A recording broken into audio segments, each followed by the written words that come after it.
Reksadana itu adalah produk keuangan di mana seseorang mengumpulkan dananya menjadi satu untuk kemudian diserahkan ke pihak lain, yaitu perusahaan yang menjadi manajer investasi agar uang kita nanti diinvestasikan ke berbagai instrumen keuangan. Misalnya saham, obligasi, dan pasar uang. Sekarang kita akan mempelajari tentang jenis-jenis reksadana. Di Indonesia terdapat 4 jenis reksadana yang kita bisa temui.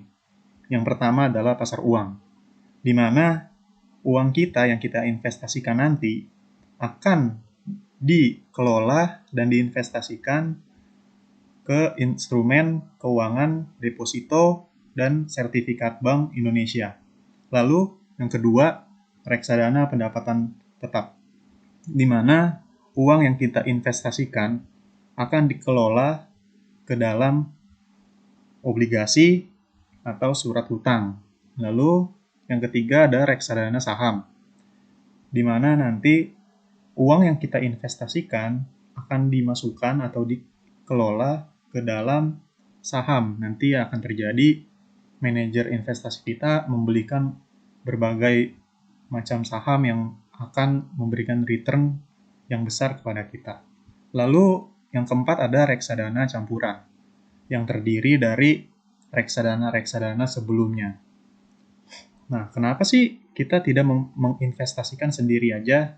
Atau apa untungnya bila kita berinvestasi lewat reksadana? Berikut ini adalah sisi positif dan negatifnya reksadana. Yang pertama, kelebihan reksadana yaitu adanya manajer investasi. Manajer investasi ini tentunya adalah seseorang yang sudah profesional dan ahli di bidang keuangan dan bidang investasi. Jadi kita tidak perlu repot-repot lagi, kebingungan atau khawatir uang kita tidak memberikan hasil atau keuntungan yang besar. Jadi manajer investasi pasti tahu bagaimana mengelola dan bekerja secara maksimal. Lalu yang kedua, membutuhkan dana yang relatif kecil. Jelas, dengan reksadana, kita hanya butuh uang atau dana yang cukup kecil. Dengan 100.000, kita bisa mulai untuk berinvestasi lewat reksadana. Dibandingkan dengan berinvestasi sendiri, seperti membeli obligasi sendiri atau membeli saham sendiri, itu akan membutuhkan dana atau uang yang lebih besar. Lalu yang ketiga, reksadana ini dapat dicairkan kapan saja, atau bisa disebut dengan liquid.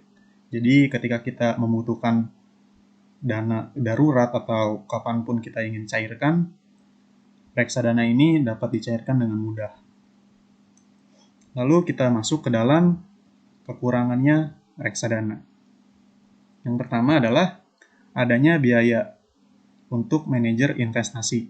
Tentu jadi ketika manajer investasi ini bekerja dan kita mempercayakan uang kita kepadanya, kita tentu membayar manajer investasi ini atas pekerjaannya ini.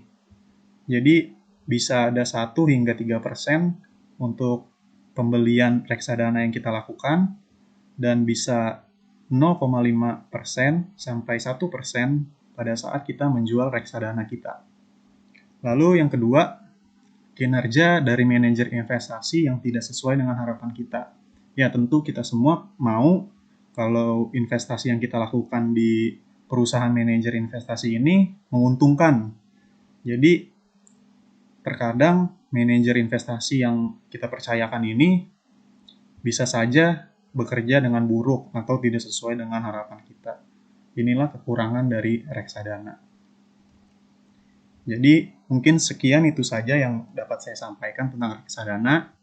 Reksadana ini adalah kegiatan berinvestasi yang menurut saya cukup mudah dan tidak sulit, apalagi bagi para pemula atau para anak muda yang baru ingin memulai investasi. Jadi saya sangat menyarankan bagi yang tidak mengerti tentang obligasi, saham, pasar uang, jadi lebih baik untuk berinvestasi lewat reksadana saja.